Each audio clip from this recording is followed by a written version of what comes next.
I'm Eleanor, and I've been a doctor nearly as long as I've been Richard's wife. We had our ups and downs, but those 30 years flew by like they were nothing. Our house, big and cozy, was always filled with the sounds of life, especially when the boys were young. James and Oliver, our sons, were as different as night and day, yet they both brought their own kind of joy into our lives. Richard and I, both doctors, worked hard to build a comfortable life. We managed to buy a couple of apartments over the years, renting them out for some extra income. Life seemed set on a good path, until the day Richard came home looking pale and more serious than I'd seen in years.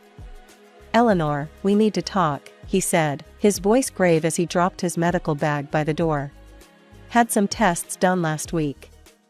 The results, they came back. It's cancer, Eleanor." The months that followed were a blur of hospital visits, treatments, and endless waiting rooms. Richard fought hard, but the cancer was merciless. Watching the strongest man I knew wither away was torture. No amount of medical training prepares you for that. One evening, as we sat quietly in the living room, Richard took my hand. "Eleanor, if things don't go our way, you need to make sure everything's sorted with the boys. The will's all done. You'll be fine financially." Not long after, he was gone. The funeral was a somber affair. Family, friends, and colleagues, people came from all over to pay their respects. But it was the quiet at home after everyone left that hit me the hardest. Empty spaces Richard used to fill, his things just where he left them. It hurt to see, to remember. A few days post-funeral, I was in the kitchen trying to make sense of leftover food when James stormed in, his face all twisted up in worry and anger. Oliver trailed behind him, looking like he wanted to be anywhere but here. "Mom, we need to talk about Dad's will," James said, cutting straight to the chase as he always did. I sighed, setting down the cling film. "Yes, I know. Your father left everything to me. He wanted to make sure I was taken care of." James slammed his hand on the counter. "But what about me and Oliver? We're his sons. It's not right that we get nothing now." Oliver piped up, trying to smooth things over. "James, let's not jump into this so hot-headed. Mom's still grieving. We can sort this out without arguing." James shot him a glare. "Easy for you to say. You're not thinking about the future. I am." I leaned against the counter, feeling the weight of their stares. "Your father and I built this together. He trusted me to handle things." "But I hear you, James. It's not my plan to cut you out." "So, what, then?" James said, crossing his arms, his voice rising a notch. "We just wait until, what? You think it's a good time to give us our share?" "James, watch your tone," I snapped, my patience fraying. "I am still your mother." Oliver stepped between us, his hands up like a referee. "Both of you, please. This isn't helping." "Mom, maybe there's a middle ground here?" I nodded, rubbing my temples. "Okay, here's what we can do. The apartments your father and I invested in." "The ones downtown?" James interrupted. "Yes, those," I continued, shooting him a look that told him to zip it for a minute. "I was thinking, you each take one. They're yours to live in or rent out. And from the savings, let's say $25,000 each, to help you get started on whatever you need." James chewed on his lip, clearly doing the math in his head. "And the rest of the stuff? The house, the money? That stays with me. For now. When I'm gone, it'll come to you, as per your father's wishes," I said firmly. James looked like he wanted to argue more, but Oliver nudged him. "Let's think about this, man. It's a fair start. Mom's not leaving us in the cold." James finally nodded, tight-lipped. "Fine. But I want this in writing, Mom. No more surprises." Of course, I agreed. "We'll get everything documented properly." As they left the kitchen, I could hear Oliver hissing at James. "Give her a break, will you? She's doing her best." James muttered something under his breath I couldn't catch, and I didn't really want to. As I washed up the dishes, I wondered if Richard could see us, and what he'd think. I hoped I was doing the right thing, but only time would tell. And time, that tricky thing, wasn't always a friend. It was a sunny afternoon, a rare kind that makes everything seem alright, when James brought Isabella over to meet me for the first time. They hadn't been dating long, but James was already head over heels. You could tell by the way he was fussing over her, which wasn't like him at all. They walked in, and right off the bat, Isabella had this air about her, like she owned the place. Dressed to the nines, she breezed into my living room with barely a hello, her eyes scanning everything. "Nice place you've got here," she said, flipping her hair back as she sat down without waiting for an invitation. James was grinning like a fool beside her. I forced a smile, trying to be the good host. "Thank you, Isabella. Can I get you anything? Coffee, tea?" "Coffee sounds lovely," she replied, then turned to James. "Babe, make sure it's black, no sugar." James nodded and headed to the kitchen. That left me alone with her, sitting in my own living room, feeling like the guest. The silence was awkward until she broke it. "So, James tells me you're pretty well off," she started, eyeing the decor. "I'm used to a certain standard, you know? My parents made sure of that." "That's good to hear," I said, not sure what else to add. James came back with the coffee and handed Isabella her cup. She took a sip and made a face. It's all right. Anyway, we've been discussing our future together. Planning ahead, you know?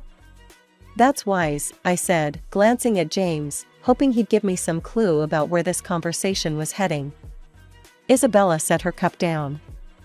Yeah, and speaking of planning, we were thinking about the wedding. You know I want something special, James has probably told you. I saw this place, perfect for a rehearsal dinner, but it's a bit pricey. It's about $30,000. I choked on my coffee. $30,000? Just for the rehearsal dinner? James jumped in. Mom, it's important to Bella. We want to start things off right. I put my cup down, feeling a storm brewing inside. Look, that's a lot of money for a dinner, Isabella. We need to be reasonable. Isabella's face hardened. Reasonable? James says you have the means. I don't see why we should compromise on something that important. James was nodding along with her, but I could see the unease in his eyes. He knew he was asking too much. I'm all for celebrating, I said, trying to keep my voice even. But $30,000 is beyond excessive. I can't justify that. Isabella stood up, her chair scraping loudly against the floor. I'm not used to compromising on my standards, Eleanor. I was clear with James that I expect a certain lifestyle. James tried to smooth things over. Mom, maybe we can find a middle ground? There's no middle ground on $30,000 for a dinner, James. That's final, I snapped, losing my patience. Isabella picked up her purse, glaring at me. Fine. If that's how it's going to be, then maybe we need to reconsider some things. They left soon after. I sat there, reeling from the encounter. The nerve of that girl, coming into my home, drinking my coffee, and telling me how to spend my money. It felt like a slap in the face, a wake-up call I wasn't ready for. I was out at the grocery store when James and Isabella decided to drop by again. By the time I got home, Oliver was awkwardly entertaining them in the living room. The atmosphere was tense, the kind that makes you want to turn around and leave, but it was my house, so I braced myself and walked in. Isabella, all dolled up as usual, handed me a list as soon as I set down my grocery bags. Eleanor, we thought a lot about the wedding gifts, and here's what we've settled on. I hope this will be easier for you to handle. I skimmed the list she first handed me. It was surprisingly sensible. Kitchen appliances, some nice china, even a couple of pieces of furniture. This seems quite reasonable, I said, feeling a momentary relief. I think these are wonderful choices. Really? James looked at Isabella, a hopeful expression crossing his face. But just as I was about to discuss where we could buy these items, Isabella's expression changed abruptly. She gasped, "Oh no, this isn't right. Give that back." She snatched the list from my hands and rummaged through her purse, pulling out another sheet of paper. "Here's the actual list." This new list was nothing like the first. It included an apartment, a luxury car, an exclusive vacation, and even diamond jewelry. My jaw dropped. "Is this some kind of joke?" Isabella didn't flinch. "No joke, Eleanor. These are the gifts we expect. Only the best for our wedding." I stared at her, then at James, waiting for him to say something, anything to suggest he didn't agree with this madness. But he just stood there, looking between us, clearly conflicted but silent. I couldn't hold back. "James, why are you letting her do this? You know this is unreasonable." Isabella cut in, her voice rising. "This doesn't concern you, Eleanor. You just need to pay up and keep quiet." That's when Oliver stood up, his face set hard. "That's enough, Isabella. You're not going to talk to our mom like that. This is her house, and you're way out of line. You need to leave. Now." The room was thick with tension as James and Isabella gathered their things. Isabella was muttering under her breath, clearly angry. "This is ridiculous. We'll remember this." They left, and the door slammed shut behind them. Sitting down, I felt the weight of the whole situation pressing down on me. Oliver sat beside me, putting an arm around my shoulders. "We'll figure this out, Mom. But you can't let them bully you into giving more than you can, or should. It's not right." He was right, of course. But as I sat there with my son, I couldn't help but worry about James. How had things gotten so out of hand? How could he not see what this was doing to our family? The silence that followed was filled with unsaid worries and fears for the future. I knew then that this was far from over. It was only going to get tougher from here. The weeks that followed were a constant barrage of phone calls from James. Each one was more demanding than the last, his tone desperate, almost frantic at times. "Mom, you don't understand. I can't look poor next to Bella's family," he'd argue, his voice cracking with stress. "You have the money. Why can't you just help me out here?" I sat at the kitchen table, phone pressed against my ear, feeling a knot in my stomach. "James, it's not about the money. It's about living within your means. Bella's expectations, you can't sustain that, not without going into serious debt." He'd scoff, his frustration boiling over. "What do you know about it? I'm not going to live like a beggar. I need more from the inheritance, now." The demand stung. "James, I've offered to cover half the wedding costs up to $15,000 and give a $5,000 gift. That's more than generous. Everything has to be agreed upon with me, though. No surprises." There was a pause, then a sharp laugh from him. "That's nothing. You're just being stingy. You have $1 million sitting there. Why are you holding out on me?" "Because it's not just about the money," I replied, my patience wearing thin.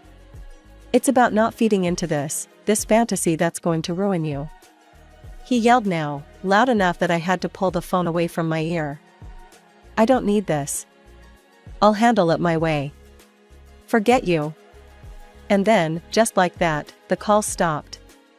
Months passed in silence. I tried to busy myself with daily routines, trying not to worry about James, but the peace was short-lived.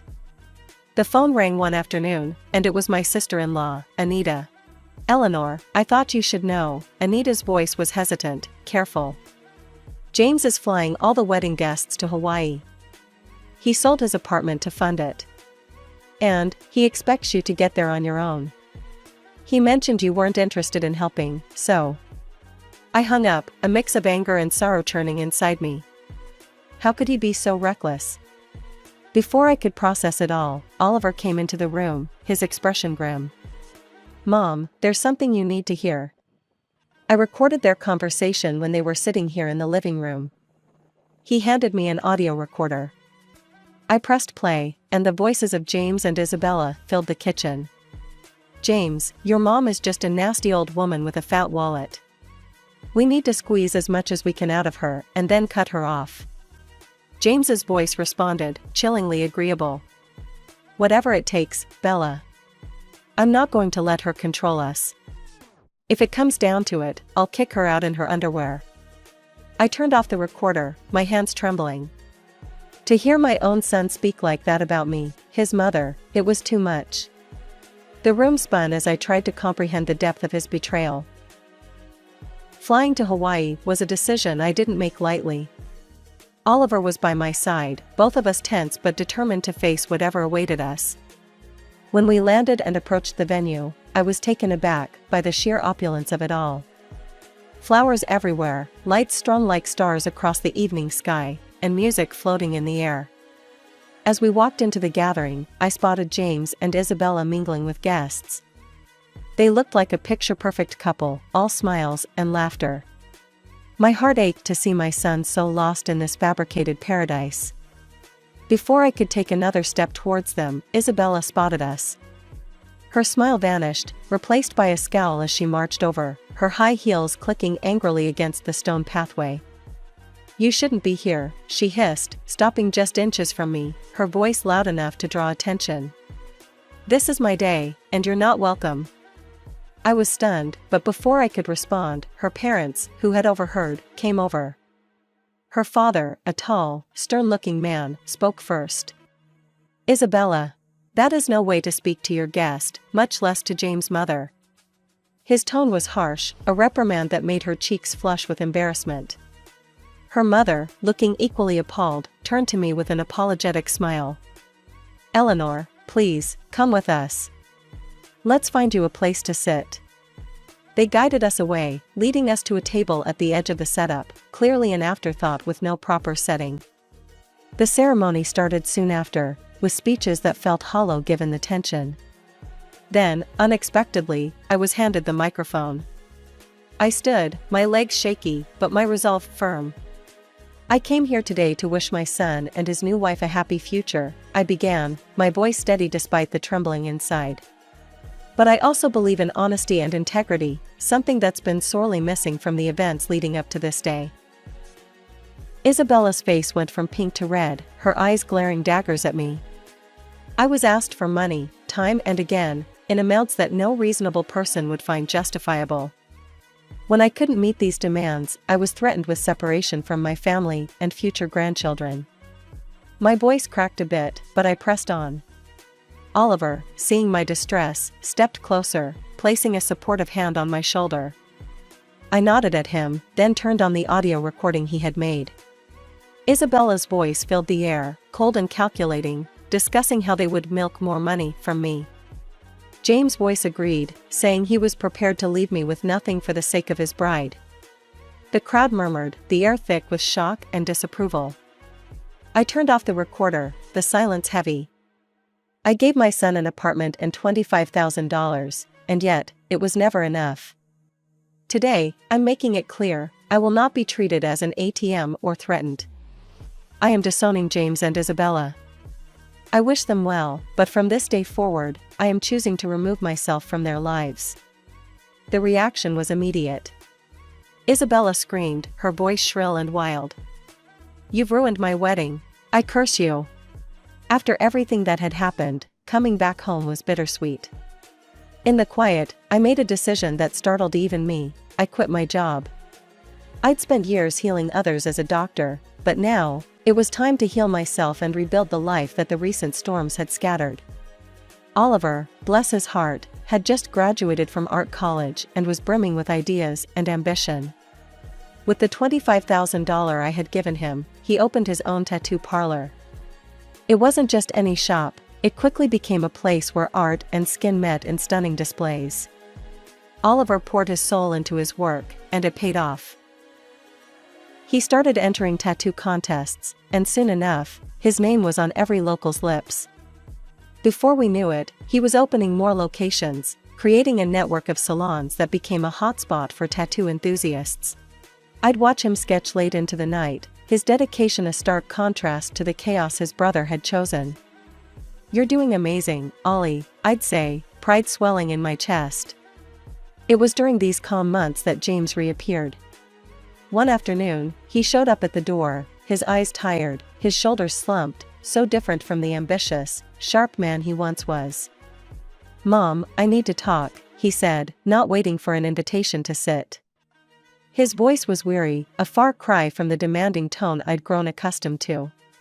I sighed, motioning for him to continue. "What is it, James?" "It's Bella, she's driving me insane. Wants more and more, nothing's ever enough. I got a second job, but it's still not enough for her." His words were desperate, but they couldn't erase the past so easily. "James, I warned you. I told you, living like that, with someone like her, it's unsustainable." He rubbed his face, frustration clear.